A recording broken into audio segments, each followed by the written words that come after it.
जीवन को उन्नति की ओर ले जाने वाली बातों को लेकर प्रश्न और उत्तर की शैली में बहुत ही अच्छे ढंग से हमारे लिए आचार्य महाराज बताते हैं।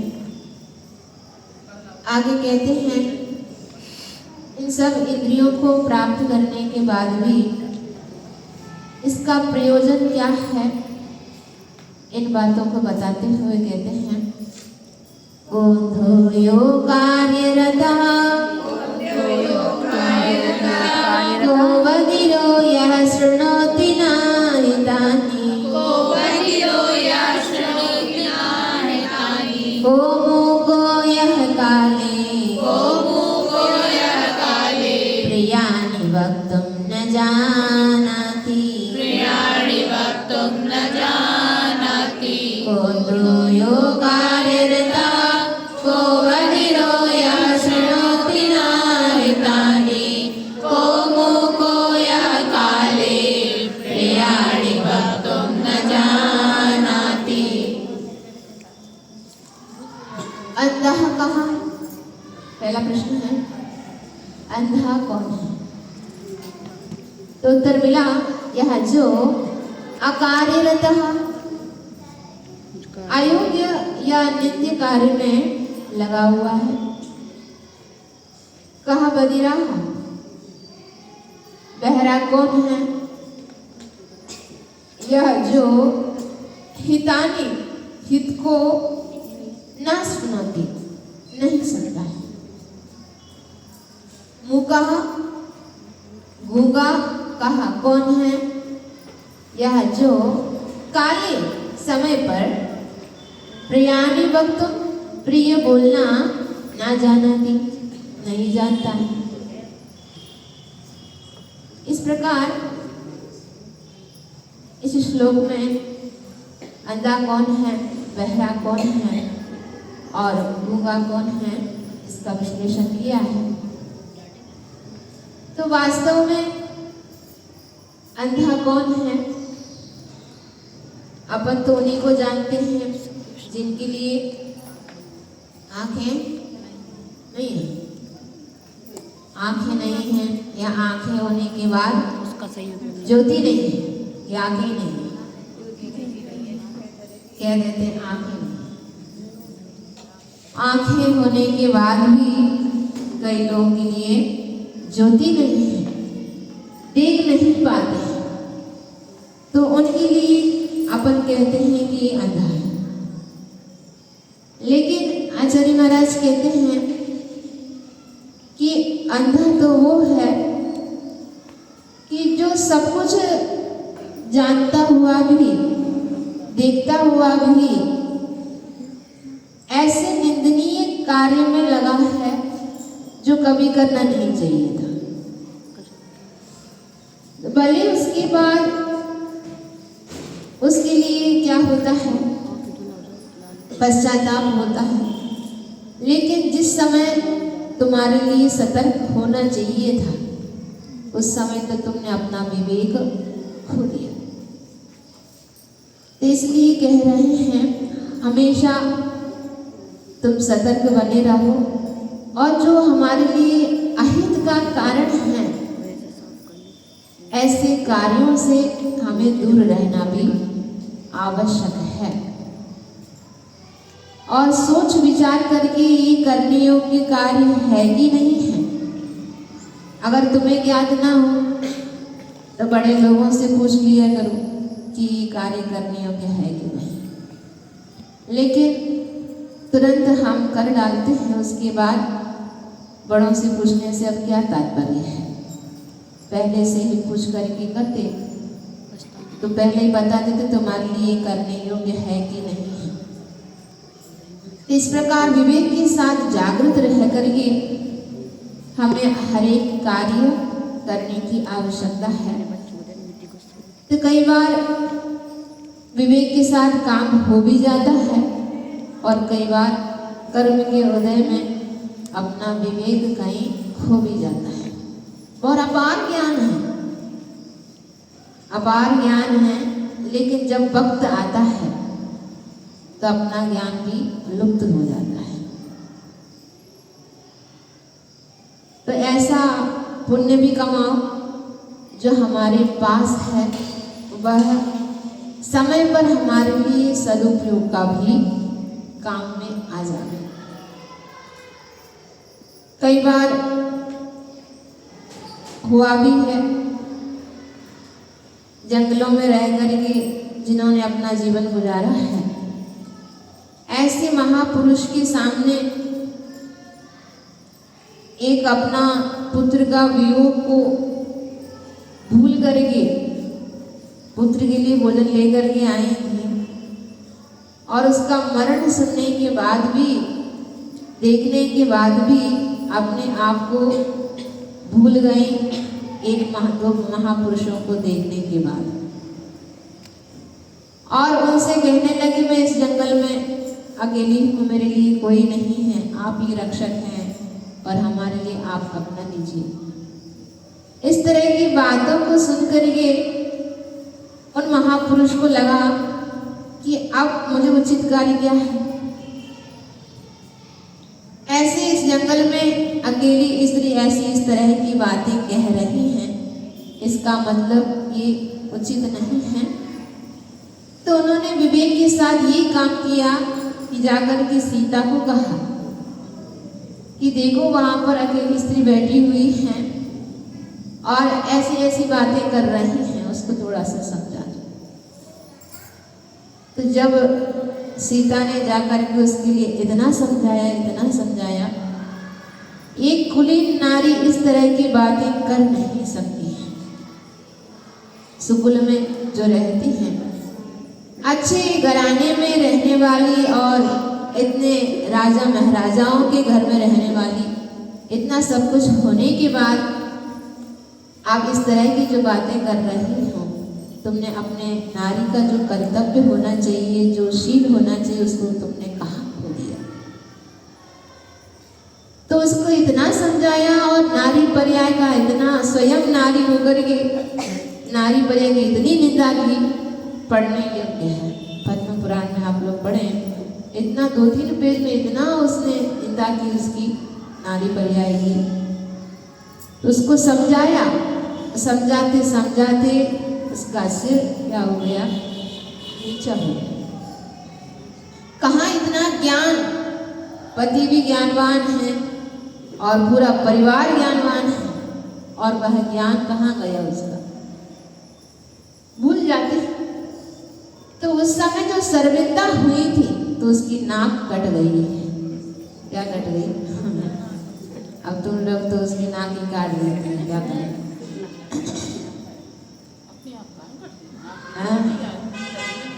सर्वज्ञता लज्जित हो गई तो उसको अपन उसकी नाक कट गई कह देते हैं, ऐसे वह हाँ लज्जित हो गई। और क्या, रियल में नहीं कटी थी। तो इस तरह कई बार, एक तो एक घटना है और अपने जीवन में भी कई घटनाएं ऐसी घटी होगी। ये अपने अपने अनुभव की बातें हैं कि जिस समय मुझे जागृत रहना चाहिए था तो उस समय हम खो देते हैं और अहित कार्यों में लग जाते हैं। जब ज्ञान वापस जागृत होता है तब जाकर के पश्चाताप होता है कि हमने ऐसा काम क्यों कर लिया था, नहीं किया होता तो अच्छा होता। तब पश्चाताप करने से क्या होगा, जो तुमने किया है उसका कर्म तो बन ही गया और वो आगे जाकर के फल देगा भी, कहाँ जाएगा, फल तो स्वयं देगा ही। स्वयं ने किया है तो स्वयं को भोगना भी पड़ेगा। तो इस तरह वे अंधे हैं जो अहित कार्यों में हमेशा लगे रहते हैं, व्यसनों में आगे अपना जीवन बिता देते हैं। आज जैन होकर के भी कई आत्माएं ऐसी हैं, एक तो जैन कुल में जन्म लेने के लिए एक भव्य आत्मा ही इतना उत्कृष्ट पुण्य कमाती हैं, तब जाकर के यहाँ पर जैन कुल में जन्म लिया। आचार्य महाराज कहते हैं कि जैन कुल में उत्पन्न होना, कई वर्षों तक तुमने मुनि बन करके तपस्या की होगी, तब जाकर के तुम्हारे लिए जैन धर्म मिला है आज। और उसमें भी फिर वैराग्य होना, फिर मुनि दीक्षा होना, वो तो बाद की बात है। मात्र तुमने जैन कुल में जन्म लेना है, इतना बड़ा पुण्य हो तब जाकर के मुझे इस कुल में जन्म मिलता है। और यहाँ आकर के हम क्या करने लग जाते हैं, उसका महत्व समझ में नहीं आता। जिसके लिए जिन्होंने जन्म नहीं लिया उनसे पूछो। कई लोग ऐसे आज लोग हैं, तरस जाते हैं कि आज मुझे जैन कुल मिल जाए। इतना उत्कृष्ट कुल कहाँ मेरे लिए मिला ही नहीं, वो कब मिलेगा, मैं ऐसा कौन सा पुरुषार्थ करूं। कई साधुओं से पूछने लग जाते हैं, मैं ऐसा कौन सा पुरुषार्थ करूं महाराज जी बता दीजिए कि अगले भाव में मुझे जैन कुल में जन्म लेने के लिए सौभाग्य प्राप्त। और हम क्या कर रहे हैं, उसी जैन कुल में जन्म लेने के बाद अपना जीवन जुआ खेलने में, मांस खाने में, शराब पीने में, परिस्थिति सेवन में, वेश्यागम इसी में बिता रहे हैं। तो कहाँ की ये सब अकारी है, व्यसन क्या है जो करने के कारण है नहीं, बुरे काम को ये तो व्यसन कहा जाता है। तो ऐसे व्यसनों में भी, व्यसनों से भी दूर रहना है, नहीं तो ये आंखें मिलने से क्या फायदा है। और बहरा कौन है, बहरा वह है जो अपने हित की बात नहीं सुनता। ये सब की बातें हो रही, एक की बात नहीं हो रही। कोई भी व्यक्ति हो, उसको कहो तो हित की बात कहो तो अच्छा नहीं लगता, क्रोधित होने लग जाते हैं, या तो तुम कौन हो मेरे लिए समझाने के लिए। ये बातें सुनने के लिए मिलती है आज छोटे होने के बाद भी बड़े लोगों की बात अच्छी नहीं लगती है। क्यों नहीं लगती, क्योंकि वे अपने आप को ही क्या समझ रहे हैं, विद्वान, महान, सॉरी, बड़े समझ रहे हैं, महान समझ रहे हैं। तो इस वजह से ऐसा होता है। तो हमेशा अपन को छोटा ही बना करके रखो और हमेशा अपने से ऊपर वालों की ओर दृष्टि रखो, तो अपना अभिमान नहीं बढ़ पाता, जिसके माध्यम से सामने वालों की बात मुझे मैं पहले सुन तो लो क्या बोल रहा है।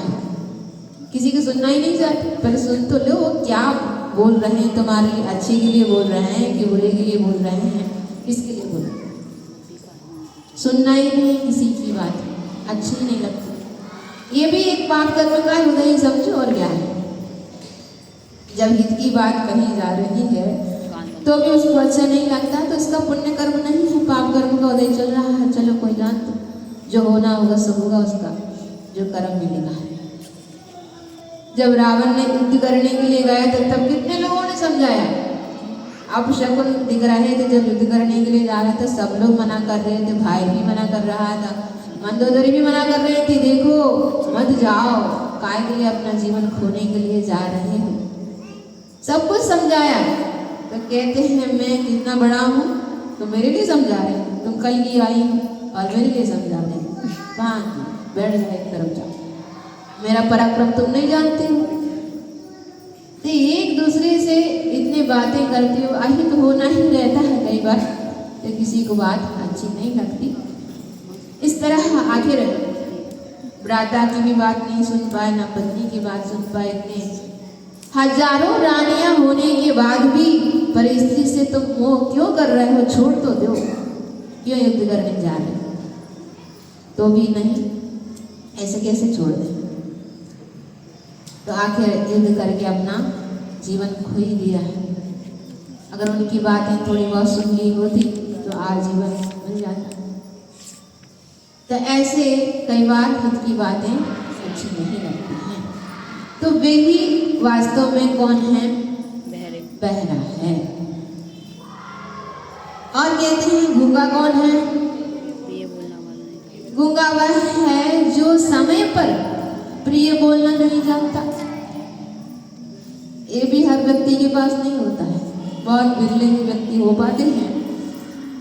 वो भी कहाँ, हर जगह नहीं बोले। समय पर प्रिय बोलना तो कई लोग हो सकते हैं, बहुत मीठे मीठे तो बोलते हैं, लेकिन समय पर जब वक्त पड़ता है जहां पर तुम्हें प्रिय बोलना चाहिए, वहां गुस्से में बोलने लग जाओगे या कठोर बोलने लग जाओगे, अपनी ताकतवर दिखाने लग जाओगे, गया काम।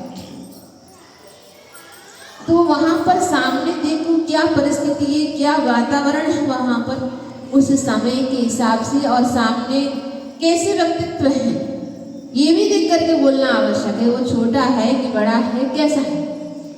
बच्चों जैसे बड़ों से बात नहीं की जाती है और बड़ों जैसे बच्चों से बात नहीं की जाती है। तो सामने वाले व्यक्तित्व को देख करके भी और समय देख करके भी प्रिय बोलना, जो जानता है वह क्या है, ज्ञानी है, और नहीं जानता है तो वह सब कुछ वचन बल मिलने के बाद भी वह गूंगा ही कहलाता है। भले कैसी भी परिस्थितियां हों, तो किस समय कैसे बोलना चाहिए। किसी किसी लोगों के स्वभाव ही बहुत तेज हैं। तेज है मतलब कोई भी बात कहो, उनकी बात वो जोर से ही बोलते हैं। वो आदत से स्वभाव सब बन चुका है, अब उसको कोई बदल नहीं सकते हैं। तो ऐसे स्वभाव को भी, वो स्वभाव नहीं है, वो विभाव रूप है, तुम बदलना चाहो तो बदल भी सकते हो। तो ऐसे लक्ष्मण का भी स्वभाव ऐसे ही था, थोड़े थोड़े में ही क्रोधित हो जाते थे और थोड़े थोड़े में गुस्सा भी आ जाता था। जब विभीषण ने देखा कि अधर्म करने जा रहे हैं हमारे भाई, तो उन्होंने उनका साथ छोड़ करके राम के पास चले गए थे। तो वहां पर वो क्रोधित हो उठा, ये विरोधी पक्ष वाले हमारे पास आ रहे हैं, उनके लिए स्वागत करने जाएंगे, उसके बाद बोलने जाएंगे। कहाँ की बात कर रहा हूँ, नहीं जाती, भगाओ उसको यहाँ से। तो उस समय भी राम जी ने नहीं सोचा कि ये हमारे लिए अहित करेगा, हमारे साथ आ जाएगा, हमारा पूरी बातें जान लेगा और हमारे लिए हरा देगा। पूर्ण विश्वास था उनके पास। व्यक्तित्व को वे भी जानते थे, वे भी तो बड़े भाई हैं, वे इतना नहीं जानेंगे क्या कैसे व्यक्तित्व सामने वालों को देख करके ही जान लेते गए। तो उन्होंने जान लिया था कि ये धर्म का पक्ष लेने के लिए आ रहे हैं, तो उनको अच्छे स्वागत सम्मान के साथ, प्रिय वचनों के साथ उन्होंने अपने गले मिला करके अपने साथ ले लिया था। तो ऐसे ही परिवार में भी, कई समाज में भी कई व्यक्तित्व ऐसे होते हैं जो माहौल को बिगाड़ने वाले होते हैं, और परिवार में जो प्रेम बना हुआ रहता है उसको बिगाड़ने के लिए तैयार रहते हैं। और कई लोग तो क्या हैं, सुई जैसे नहीं बन पाते हैं। सुई क्या काम में आती है? जोड़ने के काम आती है। और कैंची, अब तुम लोग क्या बनना चाहते हैं? कैंची बनना है कि सुई बनना है? अपने बच्चों को हमेशा ये संस्कार देना और उनका ये संस्कार आगे जाकर के पराए घर में भी काम आए, उनको बोल करके भेजना। कई लोगों को पहले के काल में देखो कितना अपनाते थे, वो धीरे धीरे आज खत्म होता जा रहा है। जब अंजना गई थी तो उन्होंने पहले दिखवाया किसके साथ आ रही थी, तो लो पहले किसके साथ आ रही है कि नहीं है साथ में भी। अगर नहीं है और कोई है साथ में, मतलब कुछ गड़बड़ है। घर में नहीं आना कह देना, जाओ वहीं से बाहर बाहर। कितना कठोर दिल बनाया होगा माता पिता ने। कुछ होगा तभी तो कोई साथ में नहीं आया, एक नौकर या सहेली साथ में आई, उनके घर के कोई नहीं आया साथ में, मतलब कुछ ना कुछ गड़बड़ है। उस बेटी को मैं अपने घर में कैसे लूं? तो नहीं अपनाया। तो उस समय उस बेटी को कैसा लगा होगा? धिक्कार। किसी के विश्वास के पात्र ही नहीं। भले माता पिता को जानकारी भी हो, लेकिन नहीं अपनाया। समाज वाले क्या कहेंगे? उसके पीछे अपना गौरव रखते थे पहले के काल में, लेकिन आज वो लज्जापन तो है ही नहीं। एक कठोर जरिया थी पहले धीरे धीरे। तो ऐसे अपने जो भी कन्याएं हैं, आज कहा जाता है कि बहू आते ही क्या हो जाता है, दो माला घर। अधिकतर घरों में पहले के काल में तो 9-9, 8-8 बहुएं हो जाएं तो भी एक साथ एक घरों में एक साथ मिलजुल कर रहती थी। लेकिन आज बहुत बिरले ही घर ऐसे मिलते होंगे जो 4-5 बहुएं एक साथ मिलकर के आज बूढ़े बना रहे हैं, सास को खिला रहे। तो ये कारण क्या है? कारण क्या है? हम स्वयं ही कारण है इसमें, स्वयं ही कारण बन जाते हैं। ये केजी का काम करते हैं ना, तो इसी से तुम अपने आप अपने ही परिवार को, जिस परिवार में तुम्हें और उद्धार का कारण बनना था और जिस परिवार को तुम्हें और आगे उठाना था, उसी परिवार को आप क्या कर देते हो, अलग अलग कर देते। तो ये संस्कार देना कि जिस घर में भी तुम जाओगे तो वहाँ पर तुम्हें केची का काम नहीं करना है, तुम्हें सुई का काम कर करके जो कुछ भी होगा, थोड़ा बहुत आगे पीछे तो होता है कुछ ना कुछ। अब 4 बर्तन रहते हैं तो क्या होगा, आवाज तो आएगी तो सही। तो उन आवाजों को सहन करते हुए एक दूसरे से चलो आवाज सुन लो, क्या रहता है। तो ये सुनना आज नहीं होता है। हम क्या करते हैं, क्या तो ये जहाँ पर अभिमान पैदा होता है वहीं पर सब कुछ खत्म। तो ऐसे अपन को सुई बन करके देना, ना कि केजी बनना है। तो ऐसे जहाँ पर वक्त मिले तो वहाँ पर अपन को प्रिय बोल करके उस वातावरण को, उस माहौल को बदलने का प्रयास करें। तो इसी बात को आचार्य महाराज ने, गुरु महाराज ने अपने पद्यानुवाद में कहते हैं, किसे कहा है अंधा जग में नित्य कार्य में लीन रहे, बहरा किसको माना जाता हित सुनने में हीन रहे, गूंगा कहते किसे है प्राणी जो इस अवसर पाकर भी प्रिय मधुर हित कहना बोले, नहीं प्रशंसित होए कभी। और कहते हैं मरण किसे कहते हैं कि मरणं मूर्खत्वं, किं चानर्यं यदवसरे दत्तम्, आमरणान्ति किं शल्यम्, प्रच्छन्नं यत्कृतं कार्यम्, किं मरणं मूर्खत्वं, किं चानर्यं यदवसरे दत्तम्, आमरणान्ति किं शल्यम्, प्रच्छन्नं यत्कृतं कार्यम्।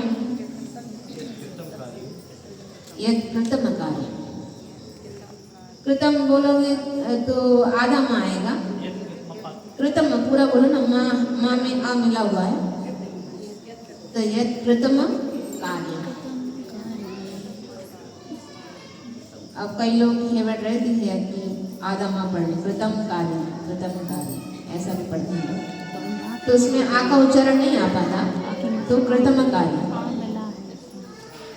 मरणम की मरण क्या है,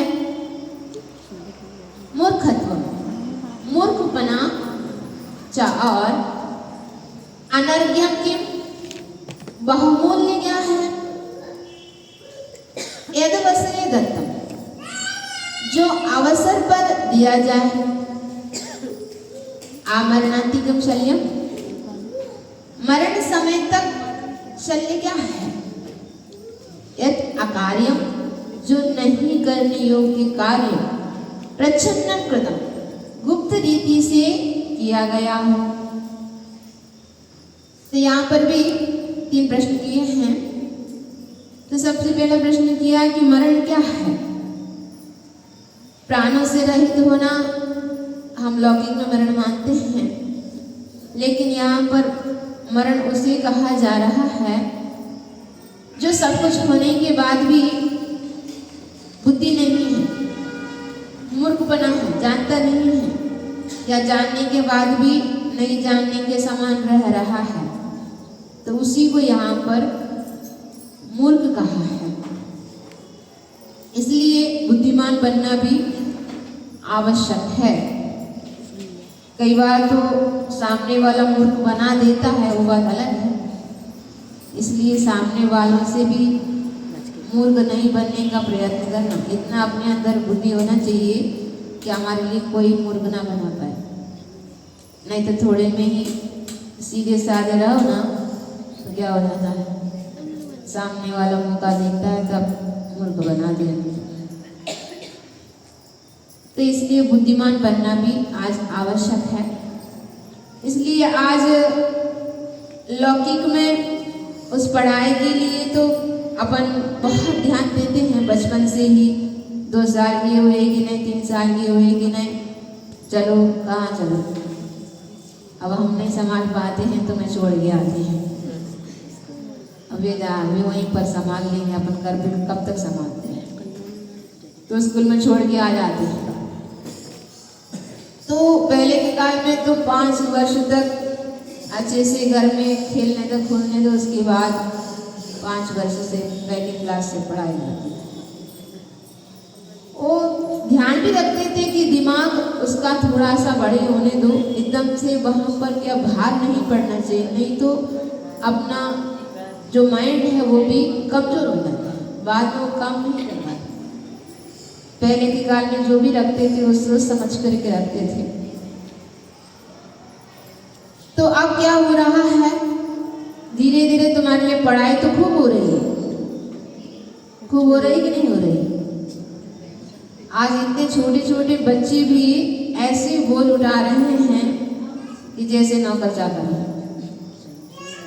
इतनी पुस्तक, इतनी कापियां हो गई हैं कि जितने किलो की वे नहीं होंगे उससे ज्यादा वजन बैग के होंगे। इसलिए आचार्य गुरु महाराज जी के ये वचन थे कि आज की जो पढ़ाई है वह बोझ बन गया है कि ना कि बोध की ओर। पहले मात्र 10वीं पढ़ करके आज टीचर की पोस्ट में है, लेकिन आज इतनी बड़ी बड़ी डिग्री पाने के बाद भी अपने घर में बैठा है। क्या मतलब है। और जो 10वीं में तुम पढ़ करके आए थे, आज उसको पूछो तो उसको ज्ञान ही नहीं है। तो मात्र आज क्या हो गया, बोझ रूप में रह गया है ज्ञान।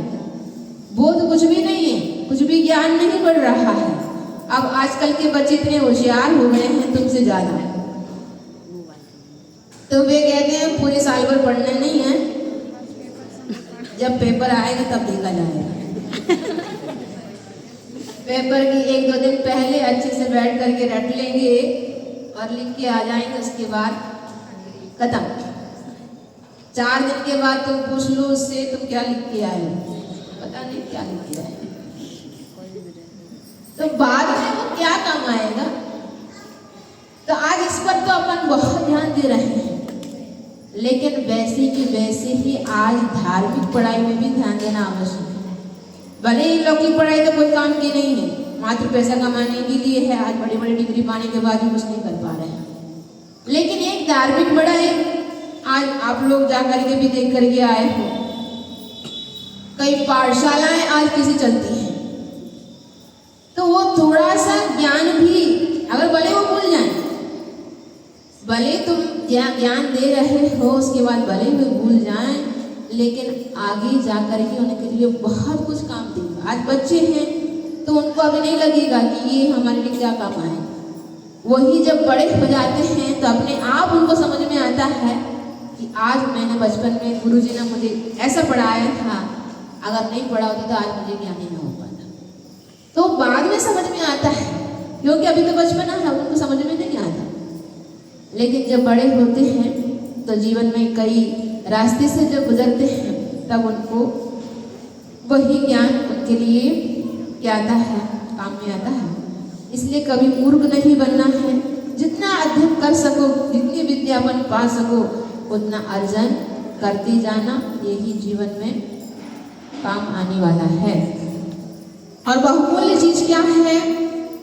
दूसरा प्रश्न किया कि बहुमूल्य वस्तु क्या है?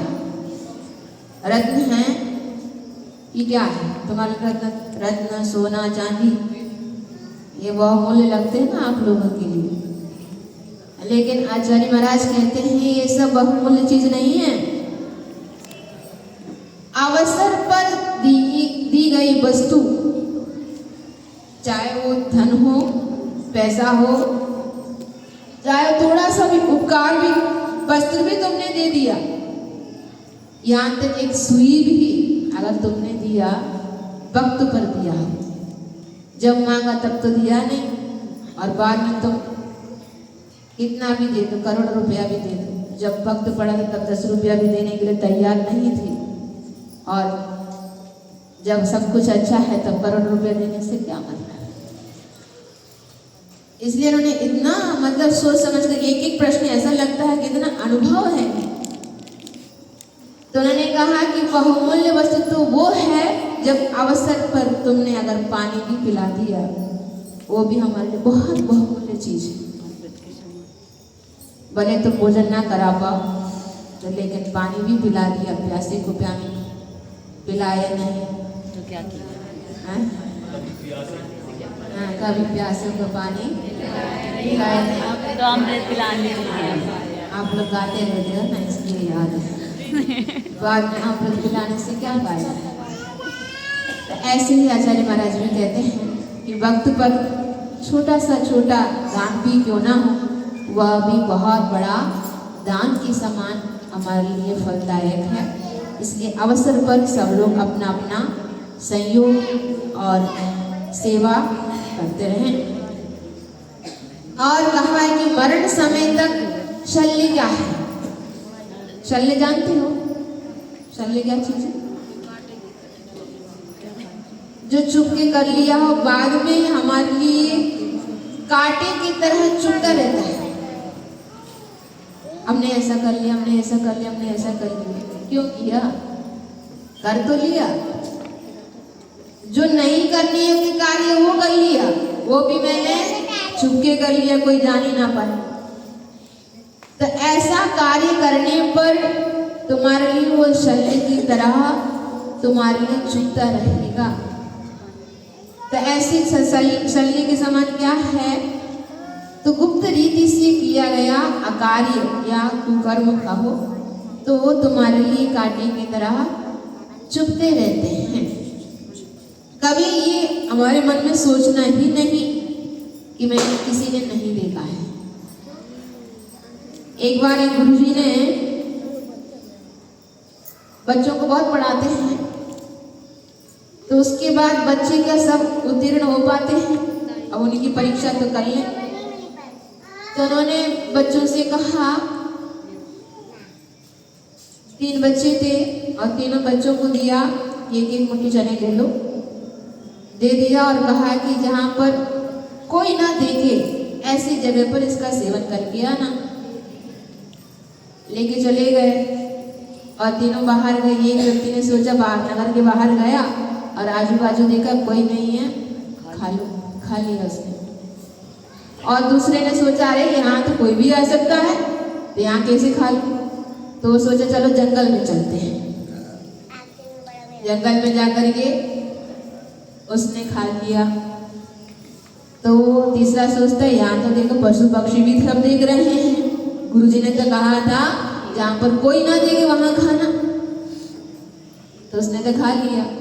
और तीसरे व्यक्ति ने सोचा अब कहाँ खाएं, ऐसे स्थान बचे ही नहीं है जहाँ पर कोई ना देखे। तो वो वापस लेके आ गए। तीनों गुरुजी के पास पहुंचे वापस और कहा कि बताओ सब खा लिएगा? हाँ हम लोग ने खा लिया। पहले बच्चे से पूछा क्या किया तुमने? मैंने नगर के बाहर खा लिया, कोई नहीं तो वहां पर खा लिया। दूसरे ने कहा वहां तो कोई भी देख सकते थे, मैंने जंगल में जाकर के खा लिया, वहां तो कोई नहीं थी। और तीसरे से पूछा तुमने क्या किया?